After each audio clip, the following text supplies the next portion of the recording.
Todos acharam? Vamos ler o Salmo 127 e o Salmo 128.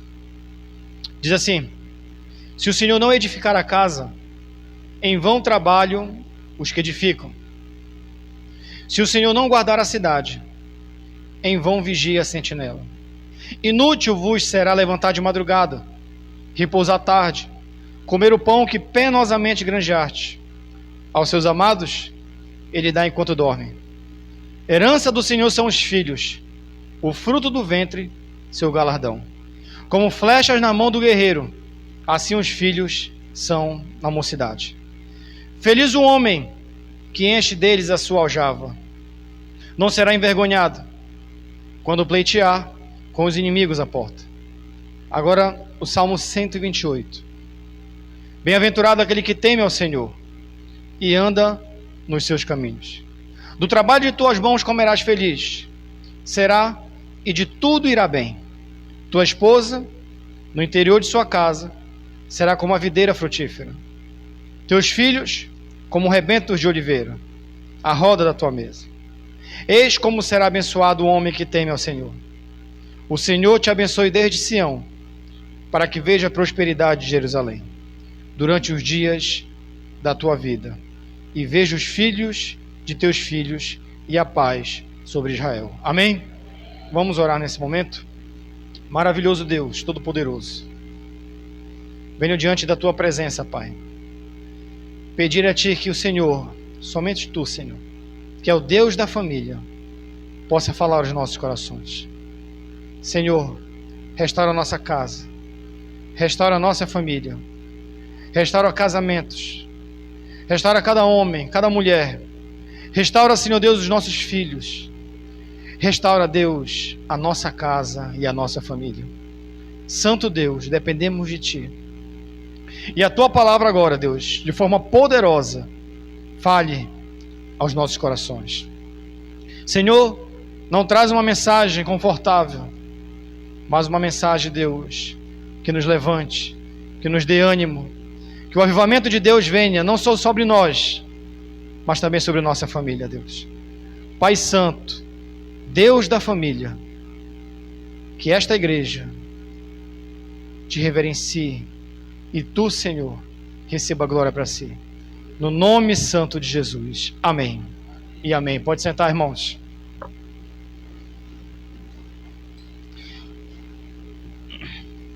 Irmãos, o Salmo 127 e 128, de forma original, eles são escritos juntos. Na nossa Bíblia, claro, traduzida, você encontra separado. Mas originalmente, os Salmos 127 e 128, eles são juntos. E não é só isso que eles têm em comum. Também o mesmo tema. O Salmo 127 fala de família e o Salmo 128 também fala de família. Irmãos, eu estou convencido que não existe uma igreja forte com famílias fracas. A igreja, ela só pode ser forte se as nossas famílias também forem fortes. Não existe uma igreja forte com famílias fragilizadas, com famílias sofrendo, divididas, arrasadas. E é por isso que esse mês nós iremos focar num tema: compromisso com a família. Deixa eu perguntar uma coisa para você: você tem compromisso com a sua família? Você tem compromisso com o seu casamento, com os seus filhos? Porque nós queremos tanto que Deus abençoe a nossa casa e a nossa família. Mas a questão é, qual é o teu nível de compromisso com a tua própria casa? Na verdade, eu digo que se nós tivermos compromisso com a nossa família, nós não podemos nos preocupar com nada. Porque se tivermos compromisso com a família, Deus terá um compromisso com a nossa casa. Mas isso parte da gente. Para que a nossa família seja importante de fato para Deus, ela precisa ser importante para nós. E a nossa família, meus irmãos, é uma das dádivas divinas mais importantes. E merece especial destaque, porque o nosso Deus é aquele que cuida da família, edifica a família, protege a família e provê para a família. A felicidade da família está em torno de Deus. É o nosso Deus que sustenta a nossa casa e a nossa família.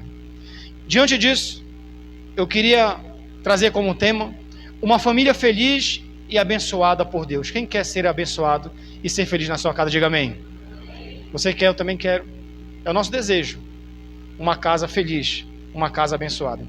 O versículo 1 e o versículo 2, meus irmãos, na Bíblia de vocês, diz que se o Senhor não edificar a casa, em vão trabalhos que edifico. Se o Senhor não guardar a cidade, em vão vigia a sentinela. O 2 diz assim, que inútil vos será levantar de madrugada, repousar tarde, comer o pão que penosamente granjeaste. Aos seus amados, ele dá enquanto dormem. Meus irmãos, primeira coisa para que uma família seja feliz e abençoada, ela precisa colocar Deus em primeiro lugar. Você consegue ver felicidade em outra fonte? Você consegue ver felicidade de Deus sendo o segundo, terceiro, quarto, quinto, sexto lugar na sua família?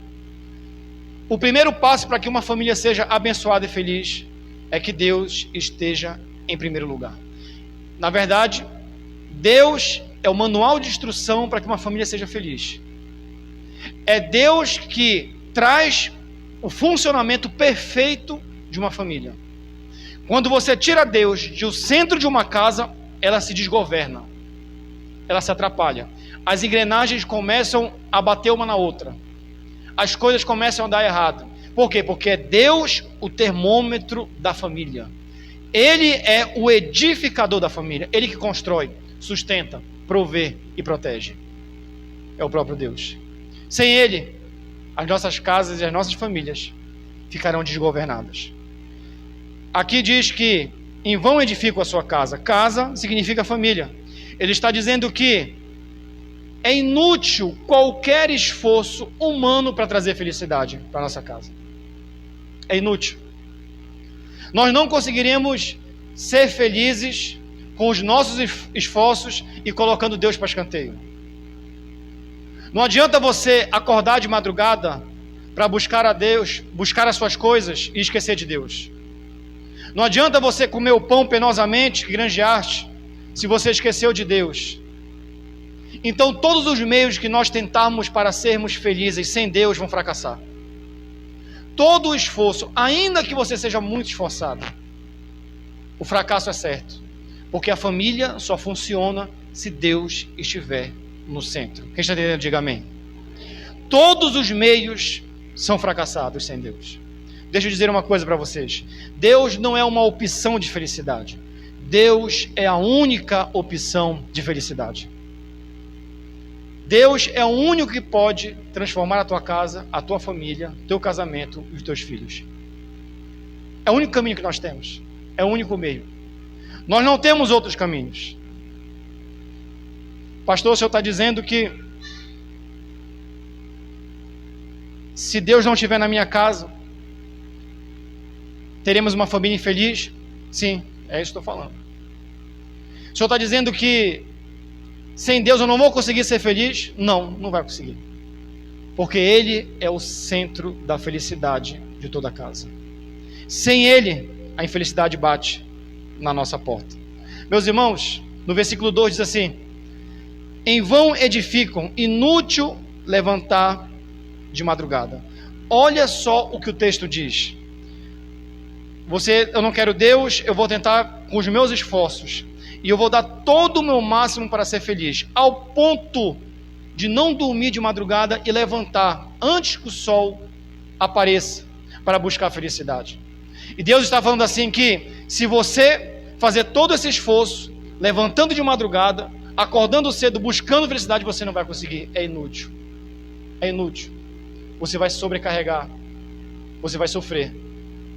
Você vai buscar e não vai alcançar. Porque Deus é o centro da felicidade de uma família.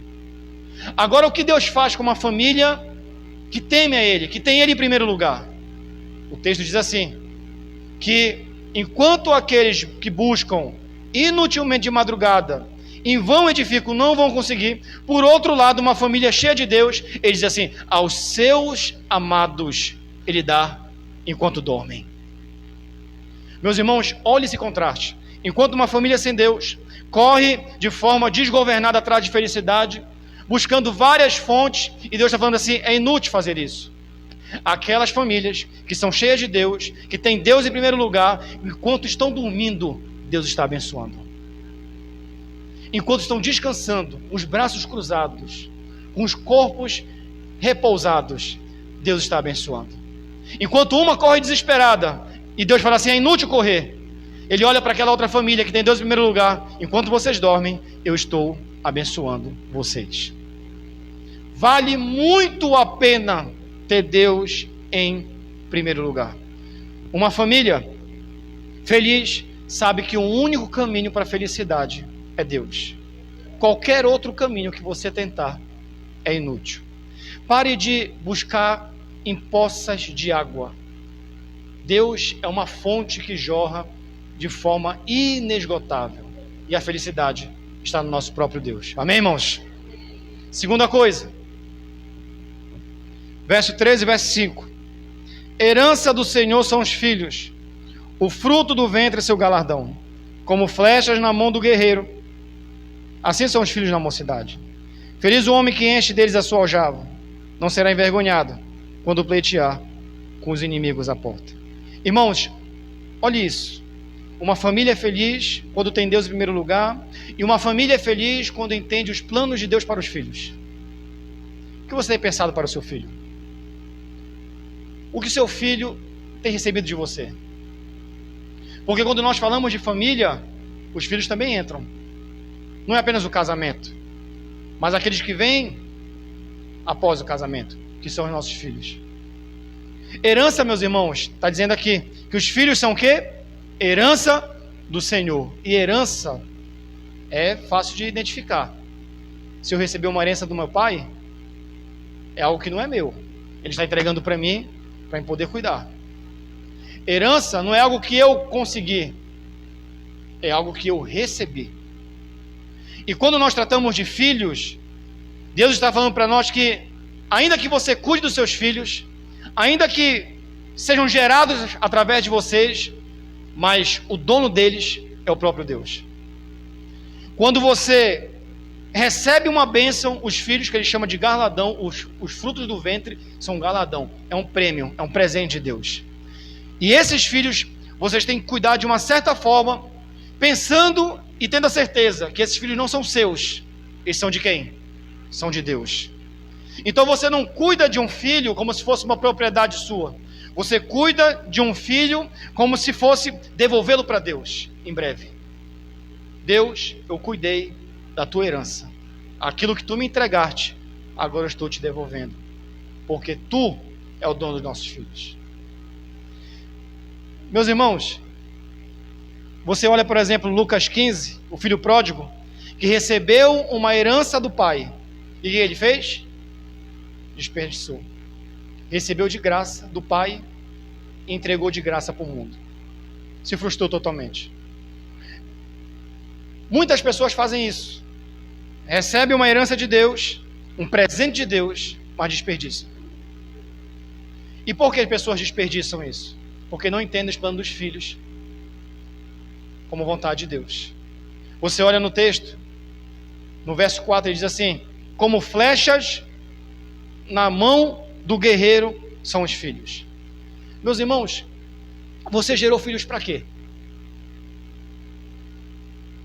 O texto diz que eles são flechas. E flecha a gente faz o quê? A gente lança. A gente envia. Filhos não são escudos para você ficar segurando. Filhos são flechas para você enviar. Só que você, para enviar filhos, você precisa preparar. As flechas, antes de serem enviadas, elas são preparadas pelo flecheiro.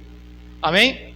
Prepara, afia, faz todo, para depois, quando estiver no meio do combate, ele pega e lança a flecha. Nenhum guerreiro para no meio da guerra para preparar a flecha. As flechas, na hora de lançar, estão todas preparadas. Irmãos, os nossos filhos devem ser preparados de uma certa forma que você envie eles para que eles sejam luz, sal neste mundo. Se os filhos não são de vocês, são de Deus, então o que eu faço? Preparo eles para que quando eles sejam enviados, eles glorifiquem a Deus.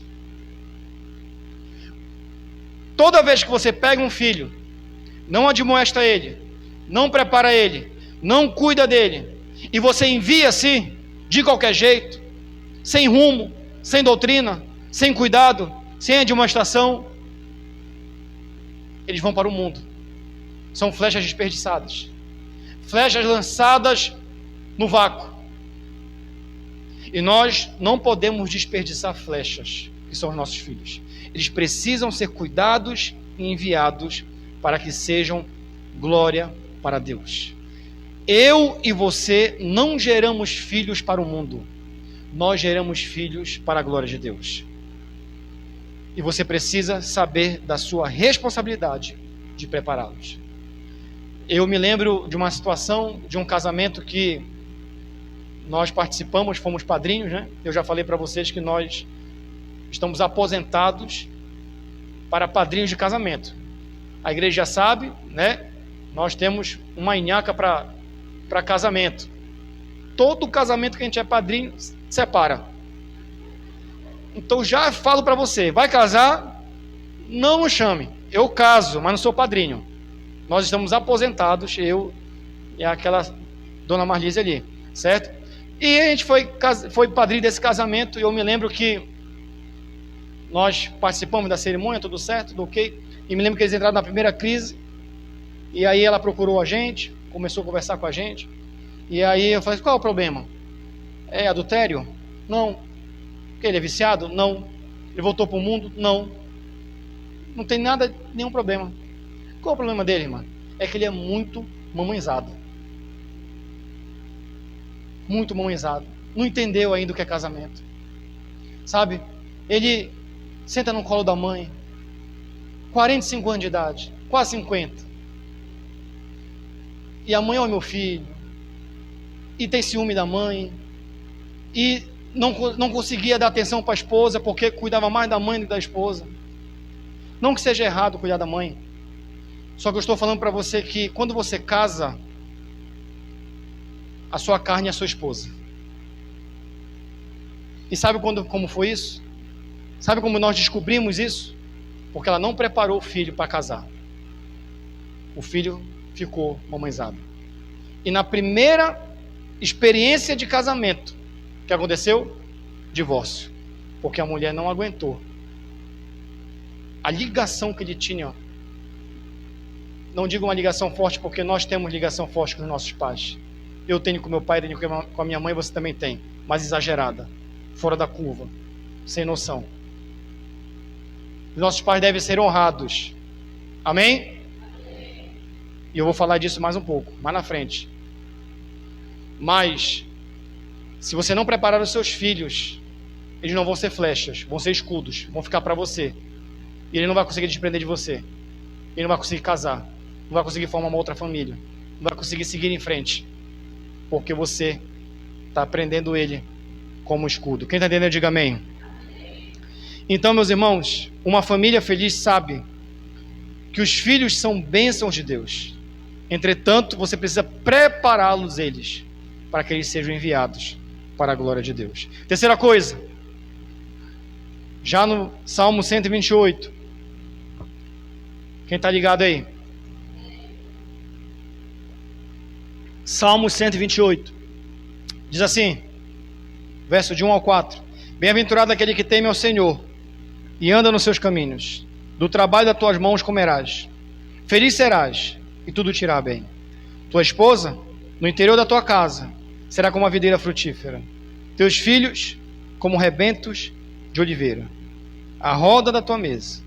Eis como será abençoado o homem que teme ao Senhor. Irmãos, terceira coisa que uma família precisa para ser feliz. Primeiro, Deus em primeiro lugar.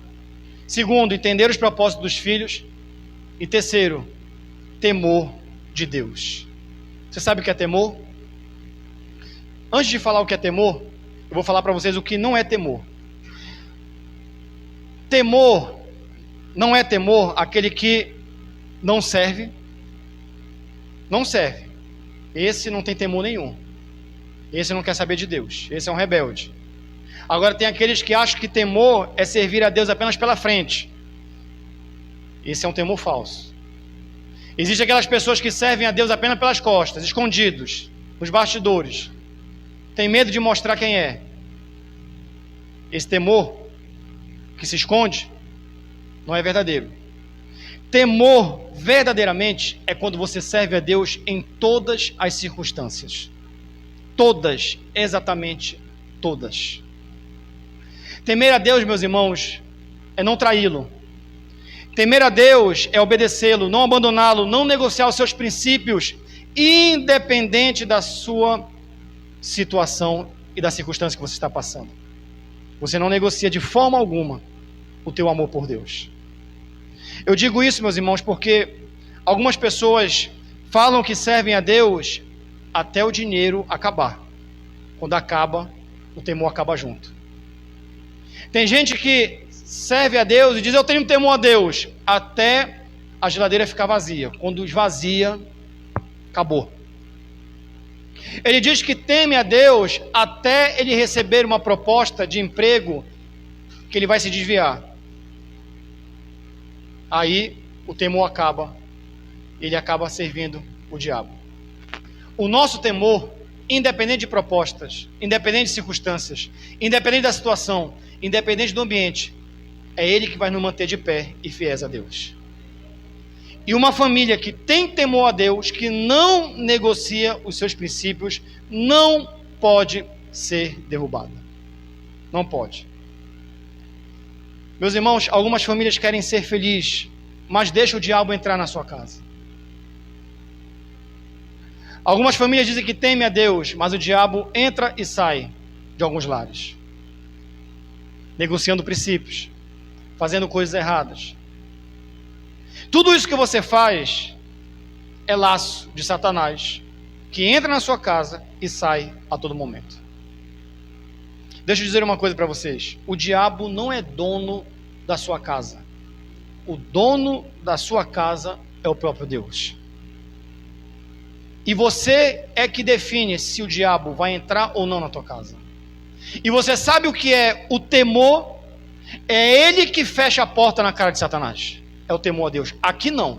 Aqui você não entra. Pode levar isso lá para fora, porque aqui em casa não vai ter isso. Não vem com essas gambiarras para cá. Aqui não. O temor a Deus é a porta na cara de Satanás. Quando você está sem temor, ele entra, ele tem acesso. Não vou fazer isso. Não negocio isso. Não aceitarei isso. Aqui em casa não.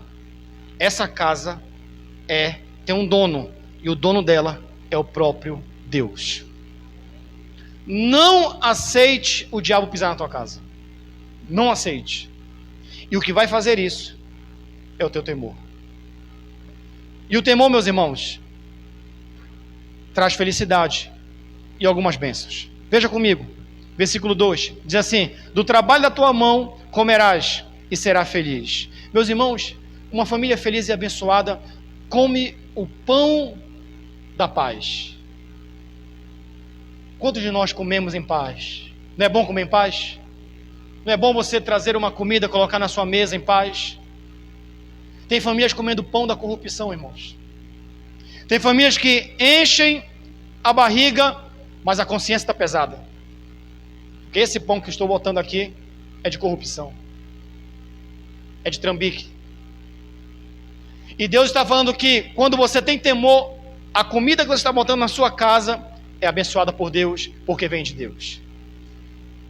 Não vem de trapaças, não vem de trambiques, não vem de gambiarras, não vem de corrupção, vem do nosso Deus. E é por isso que comemos em paz.